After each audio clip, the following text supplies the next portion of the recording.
hope you have a strong stomach. Traveling through the breach is not for the weak. Not for the weak. So I'm doing another episode of Mothgirl.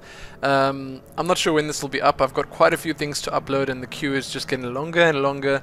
But it will be up sooner rather than later.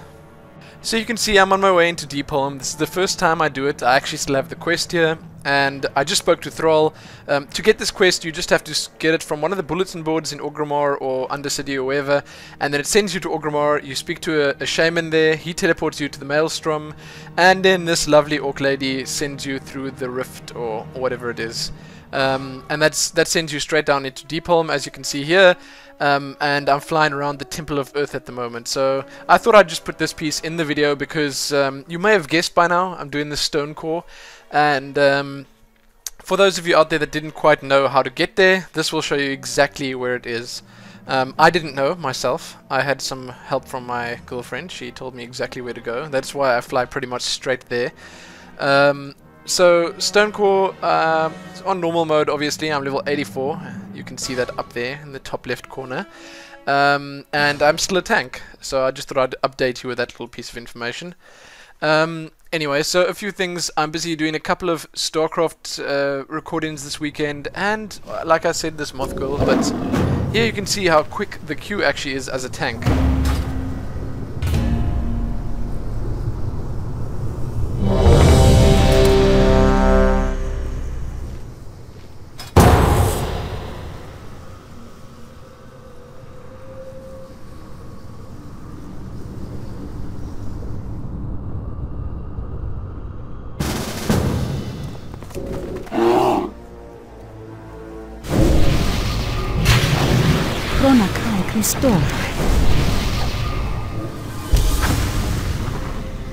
Do not lose faith.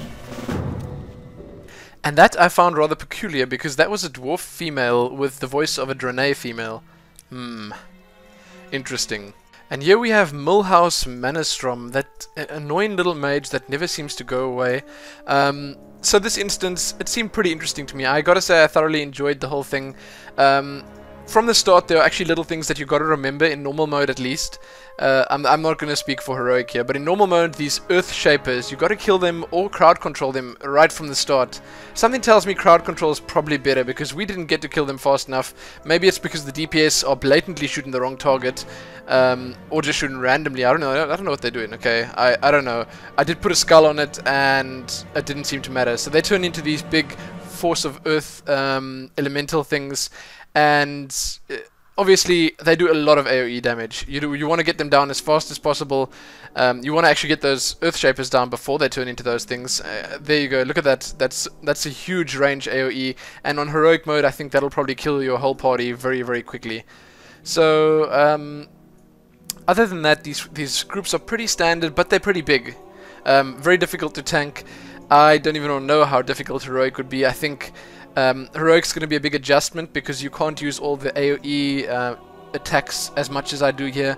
I swipe all the time whenever it's off cooldown when I'm tanking trash, and I use thrash all the time too. So I'm not sure if Blizzard is clever with their, or like I don't know if the crowd controls maybe don't get affected by it. That would be great. I would love that. And yeah, like I can't say for sure, but if that's the case, then it'll be cool. Okay, then I don't have a problem. Then I think heroics will actually be alright to do, considering your whole party is semi-decent at least. But yeah, I gotta say, these groups were pretty fun, pretty engaging. Those little patrols that walk around there with the little elementals in, they're nothing really big. Like, you can tank them pretty easily along with that, and your healer can probably handle it quite easily. Our healer in this party is actually level 85. That's my girlfriend's main over there. Her name is Twigs, and she is healing the party, so obviously it's a little bit easier than it would be normally. You're not going to have a healer going out of mana. You're not going to have a healer not being able to keep the tank up, so we've got a bit of an easy mode run here, but that's okay too. At least we're getting to see everything. And old Millhouse is being his annoying self. He keeps running away, and I don't know what he does. Like, he runs away and he runs to this next group, talks to them, shoots like one shot at you, and then runs away again. Yeah, he's annoying. That's all you can say about it. So the instance itself, pretty interesting, like I said, and it looks great. I mean, if you look around, I know I wasn't really looking around very much because I was actually trying desperately to tank all these mobs. But if you look around, the whole of Deepholm and this whole instance, which is like, I think as one of the first bosses says, the heart of the world or the heart of the earth or something like that, it's really great looking. Like really vibrant colors, nice texture work. The whole place just looks really good. And there's, ooh, look at that. There's that first boss, Corborus, the snake elemental worm thing. That is a really, really cool model, and I gotta say they better use that a lot more often because they did some really cool stuff with the fights here. So that first quest that I picked up at the start of the instance from the female dwarf, that wasn't quite sure what it was. Maybe it was a Draenei in a dwarf suit, who knows. Anyway, that's the quest I just handed in. I picked up those papers, then the next one starts up. Once again, that brilliant quest system. So yeah, this boss, there are some interesting things about it. Firstly, it shoots these crystals on the floor, which do AoE. There you go. You shoot it on one of the DPS, and you're supposed to move out of those. You can actually. It doesn't stun you, nothing like that. And when he shoots that on you, you can just move, and he'll keep shooting on the same place. So it's not difficult to move at all. Other than that, after he takes a certain amount of damage, he bores underground, and that's quite a difficult phase.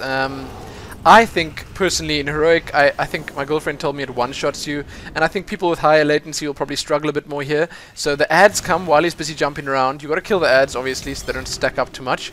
And you got to stay out of that smoke. So when he makes that smoke on the ground, you can see when he's going to come. There's the smoke at the back, and he's going to jump through there. So when he jumps through there, he deals a lot of damage. You're going to have to move out of the way there. See, I nearly got caught here, but I got out of the way in time. And like I said, in Heroic, it does a lot more damage. But it's a pretty interesting way of doing it. I mean, I gotta say, it looks nice. It's a cool, engaging fight. So once again, well done to Blizzard there. So when he comes out, you just keep tanking him again. I'm not sure what that big AoE thing is that he did there, but it didn't seem to have much of an effect on us. But otherwise, the boss is pretty straightforward. Like, again, I'll say it's nice. It's the kind of don't stand in the fire fight, because there's a lot of those around here, and it's, as I said in the previous video, going to sort of train you and sort of get you ready for the raid-in. So here's a nice trinket for me, nice hit rating, and it's a lot better than what I've got at the moment. I've got a greenie, so any loot is good loot. I don't often get loot. Somehow I'm just really unlucky, and when it does drop for me, then I think the rogues usually take it. It's terrible.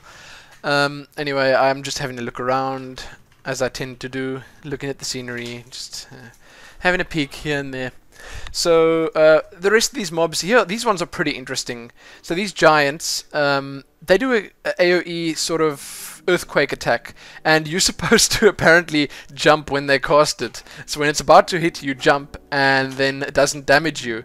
But I'm jumping around like a fool here, and I'm keep getting damaged anyway.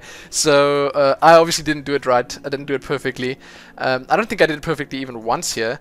And it's not that easy for me, okay? Don't judge. So these guys, the flayers, pretty straightforward. I know this is turning out more of a guide than anything else, but I'm just sort of going through, or telling you guys what maybe it's just so that I can remember it better. When I get here in heroic mode, it'll be easier. The flayers, basically, they do this funny little charged up attack. I think you'll probably know them from Burning Crusade, Outland. When you first entered Outland, they were in Hellfire Peninsula as well. So they start freaking out and they attack really fast, and then you can just move out of the way, because they can't move when they do that. So there you go, they're slashing away there and hitting one of our DPS, and you can just move out of the way from that. So on the whole instance itself, I think that there's a nice balance between the bosses and the NPCs and the mobs, the trash. There's not too much trash, and there's always the option of skipping a few parts that like you could try skip them, you could rather kill them if you want to be safe. There's always that in these instances, and I think that's great because some groups are more capable of taking bigger chances than others. I think we played it pretty safe in this one. There were a few places where we could probably have sort of gone straight through without killing any of the trash, but it's always a risk, because even if one of your party members just step out of place, then you could be in real trouble. And there is a big dragon. I love seeing those. When you enter this little corridor, passage, tunnel, ramp, then you'll see these black spots that appear on the ground. So those, you don't want to stand in them. There are these big rocks that fall from the ceiling and pierce the ground. And maybe that was just a bit of a precursor to the fight, because it gets you sort of used to what the fight's going to do. So you got to move out of the way, and the boss does the same thing. His name is Slabhide, and he's a dragon. As far as I know, I've been told that there's a mount that drops here, so that's pretty cool. It didn't drop for me here, but it drops in normal and heroic mode. So the boss is not difficult. You can see when you start attacking the boss, the area seals off. Pretty standard there. But that's the boss itself, not so hard. It puts fire on the ground there. It's this molten, melting, let's rather say melting ground. And then it flies into the air, and then it starts flapping its wings, and you got to move out of the rocks. Apparently in heroic mode, which is a bit different, you got to stand behind the rocks too. He flies up, he throws the rocks on the ground, then he does a big AoE, so you got to get out of line of sight. That's, I suppose, something for me to remember when I go to heroic mode. But in normal mode, it's pretty much just the fire on the ground, move out of the way of the rocks, and the rest is straightforward. The bosses itself, I mean, really cool looking, nice effects on the ground. Again, Cataclysm definitely stepping things up. And what I mostly do on the bosses here as a druid tank, I don't know, like there are too many skills. Okay, so I lacerate a lot. I think that's on bigger mobs or bosses, I tend to try get 3 stacks of lacerate down. I try get one fairy fire out on him, and then it's just lots of mangling, mauling, and I try keep thrash up as well. Obviously less swipe when it's just one mob. But my rotation, it's a bit random. Like, I don't have anything special that I do. On boss fights, I generally try to berserk if I think it's going to be needed. And that's, again, something that I don't do very well. Like, my cooldown management, I think you can call it, it's not up there with the best of them. Because I tend to always have things off cooldown, and that's supposed to be a bad thing. I think you're supposed to have your stuff on cooldown as often as possible and sort of have it ready when you want to use it. So, I don't do that. I don't know. I try use my Enrage as often as I can. I got a bit of help from a couple of you guys from different videos telling me when I must use what, and I do appreciate that, because I am a bit of a noob, especially with Druid, because my previous characters were not Druids, and Druid is so complicating. I mean, it doesn't matter what people say, it's actually really complicating with all these skills and stuff. So there's different fights. Like, there's a fight, some fights you know you're gonna have a lot of damage take. Let me get back to that in a second. There are these sentries around the map that you gotta kill, because if they see you, they're gonna run to the closest group of mobs and obviously aggro them. So here you go. We had a nice Death Knight here that kept pulling the sentries with his grip, and a mage that ice launched them. So you gotta say it's nice having group members like that that actually pay attention. There at the back, another sentry walking up and down. Gotta watch those things. In a room the size of this one, a sentry can definitely cause some problems. I think if he runs to the closest group, it might even pull one or two, like another group extra. You never know. Okay, it's never good. So I was saying, what was I even saying? I can't even remember. Here's a nice trash drop there. But I was saying there are some fights that you're gonna take more damage instead of want to deal more damage. So there are DPS fights and there are survivability fights, I suppose I can call it that. And obviously druids have a ton of cooldowns, a ton of panic buttons. Like I keep saying, there's for like taking the damage, there's my survival instincts, which comes with feral. You can use that in druid and cat form. There's bark skin, and there's frenzied regeneration, which all three really good panic buttons. They really do help out a lot, and they'll stop you from dying, obviously. And then you can also use your, I think it's challenging roar, or the roar thing that makes everyone deal a bit less damage around you. That's also quite good to use on trash and bosses. So, and then you got your damage. I can't call them panic buttons, but your damage stuff. As a troll, I've got Berserk. As a feral druid, I think are they both called Berserk? I'm not sure. But both those, they sort of increase your damage output a lot. I've also got, because I'm a herbalist and a miner, I've got Lifeblood from herbalism. Also gives you a nice amount of haste, and that you can't say no to that. I mean, that's a good amount of speed. It increases your white damage, your basic attacks a lot. You get a lot more attacks in, especially with the really slow bear form attacks. So yeah, with Druid there's just so much to think about, okay? I suppose it's just a bit overwhelming at times. But I guess I could have gone the easy route and just gone for feral DPS, but I think that would have just been a bit boring. I don't know. I just think as cat form, the DPS is nice, it's fun, but DPS in any instance to me is just a bit too, like, brain dead. I know the Cataclysm stuff, I keep saying it, that the Cataclysm in dungeons, they are prepping you for more hardcore stuff, and the heroics are definitely not easy. I've seen so many groups and stuff wiping, and so many groups having trouble, so many people complaining about it. So I suppose the DPS isn't really a free ride anymore, but some people do take it as that still, and they sort of just don't really pay enough attention. But yeah, I do prefer tanking, and if I don't tank, I'll probably go healer to try that out. Anyway, I'm totally getting sidetracked again. These mobs here, you can see pretty straightforward stuff. There's some AoE here, but like the most difficult part in this room, I think, is pretty much just the pull-in. You got to be sure you know what you're pulling, and you got to be sure you're not going to pull extra stuff. So in normal, and as I said, we've got a really good healer here. It's not that big a deal. Anyway, so just like from what I can tell, they also not increased, but there's quite a few zone drops in these dungeons and stuff. Obviously, as usual, I don't have much luck with that, but there is a lot of stuff dropping, so obviously there's a chance for something for me to drop. These mobs here, pretty simple. They jump around. I don't think the aggro really matters. They'll just jump around randomly and go at someone. And he does a bit of an AoE thing there, so you can just face him away from your group and it's not a problem. Otherwise, you can see another DPS disconnect in there. I'm trying not to rant too much in this one, because actually, you know, people are not doing too much wrong here. I had a very solid group, and I didn't have much to complain about. So this guy, we gave him just a second or two to get his stuff together, and it looked like he just had a PC problem and he restarted quickly. So that's good. I don't like really, I mean, it's not great having a new party member join you halfway through the instance, because then they're not so keen, they don't know what the group is like, they don't know how to take it, you know, just, it's not great. It's nice having a one solid group for the whole instance long. So we just gave him a second year, we waited till he got back, and he did in fact come back. It was just a mage though. Obviously our healer and tank still here, most important. And we're going to have a look at the next boss in just a second, so that's going to be cool.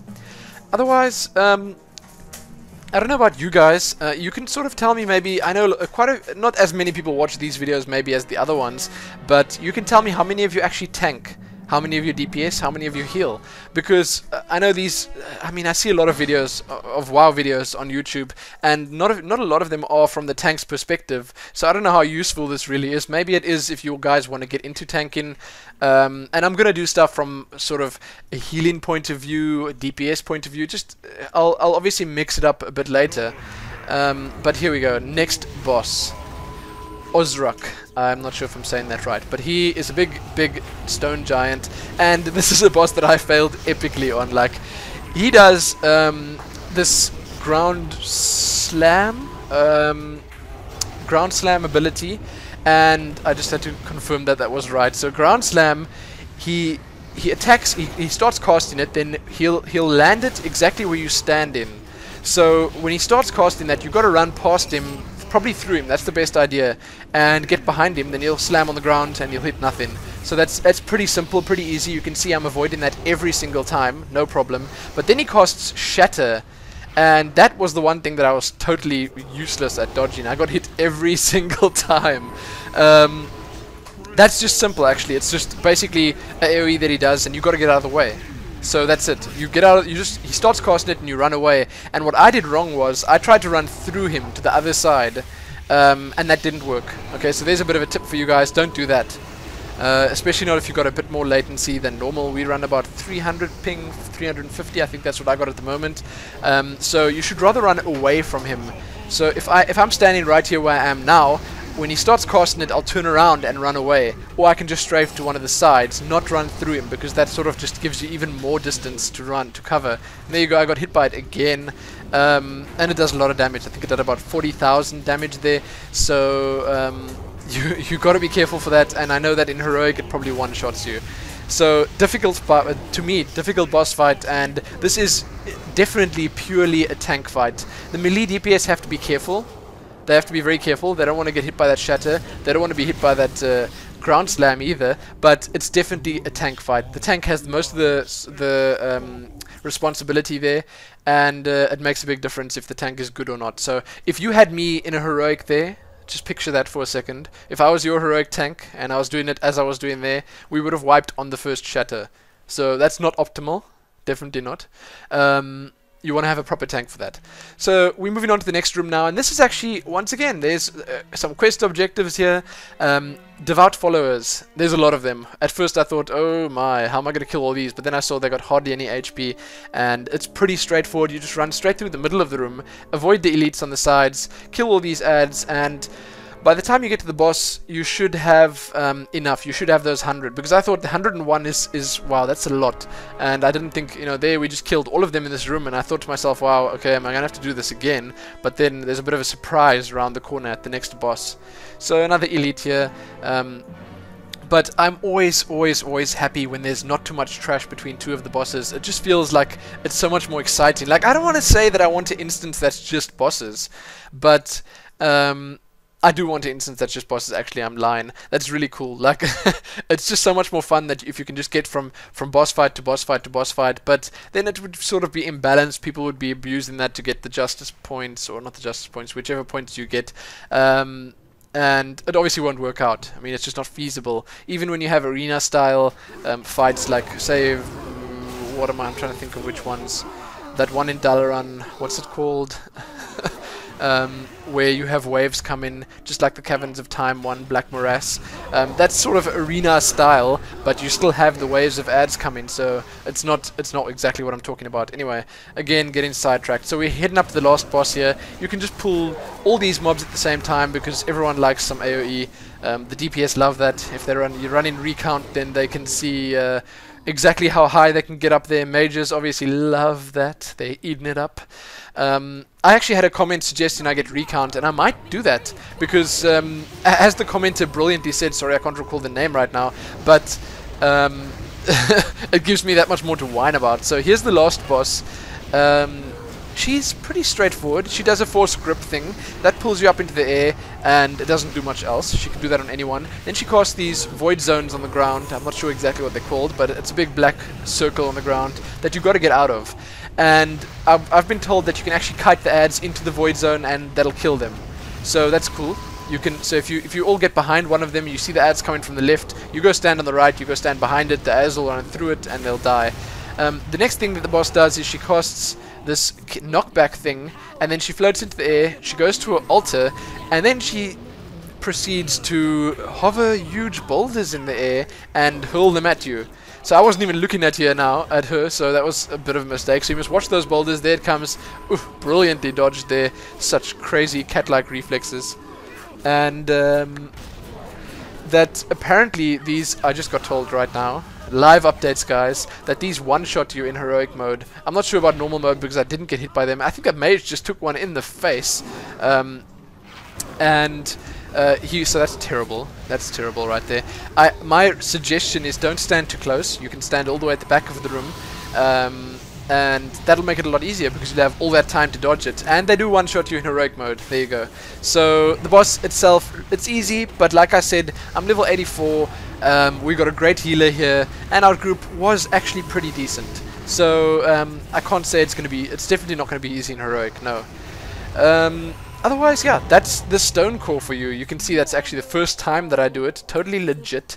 And here was a bit of drama about these items because I actually got a nice new staff for myself here, but there's also a trinket that I was going to take for off-spec, and my girlfriend actually rolled on it as well so that we could win it for myself. I know it's really mean, and I complain about people doing that, but there wasn't another class in this run that could have used it because it's a healing trinket. Your heals do X and Y, and your heals are more stronger, whatever. It's one of those trinkets, and the mage actually took it, so meh.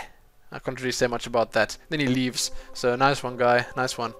Anyway, here's that little trick that I was going to try do here. You can teleport back. You teleport out of the dungeon, teleport back in, and then you're at the start. But I didn't get to do it because the guy actually left before. Oh no, he didn't leave, did he? No, he didn't. But I was at the entrance of the instance anyway, so it's fine. So I'm just going to hand the quest in, and that's about it. Stonecore looks pretty fun, but wow, not unlike the rest of the instances. I've been enjoying every single one of them thus far, and that's actually the reason I'm doing all of them. I'm going to start renaming Mothgirl a bit differently. I think I might ditch the numbers. Like, there's no reason to call this Mothgirl episode 8, 9, or 10. It doesn't matter. I can just call it Mothgirl Does Stonecore, or Mothgirl whatever. You know, Mothgirl Levels in Uldum, Mothgirl Does Altrak Valley, you know, whatever. I can just do something like that, because I think it's going to get a bit crazy if I have to add a number to every single episode. So look out for that, and tell me if you think that'll work better. I think it does. And here I'm just doing a bit of a display of all my pets. Such a braggart. Anyway, that staff does look really manly. Not as manly as the very manly staff, or the, what is it called? I think it's something like that. But it still does look pretty cool. It does look like a piece of the world pillar. And that's it for this Mothgirl episode. I'm going to see if I can do some more stuff this weekend. I'm not sure what I want to do. I want to get level 85. That's one thing I want to do. I might do that tonight. But I might do some StarCraft 2v2s and maybe cast a 2v2 game, give you my thoughts on that, all that good stuff. But I'm going to try to do a lot this weekend and upload it as soon as I possibly can. So stay tuned for that, guys. Thanks for watching, thanks for liking, favoriting, subscribing, and that's Nero Puppy Barking. Thanks for all that good stuff. I really appreciate it.